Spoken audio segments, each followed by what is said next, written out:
Kazan gelip vurdu açan çiçeğimi, çekti her arzumu her dileğimi.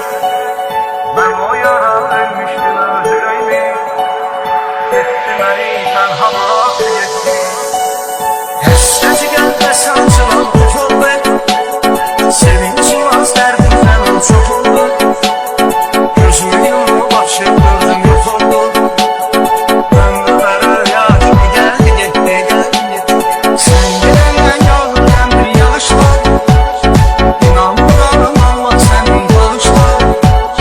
Hiç yanımdan çıkmaz hemen bakışlar. Gözlerime son defa baktı gitti. Şu son bakışlarda neler görüldü. Gitti kalbim arkasıyla süründü. Gözlerimi yaşlı görüp sevindi. Hala yapar şu günde gitti. Adım dillerde bir efsanelerde, bir zincirin çatma bir bahanelerde.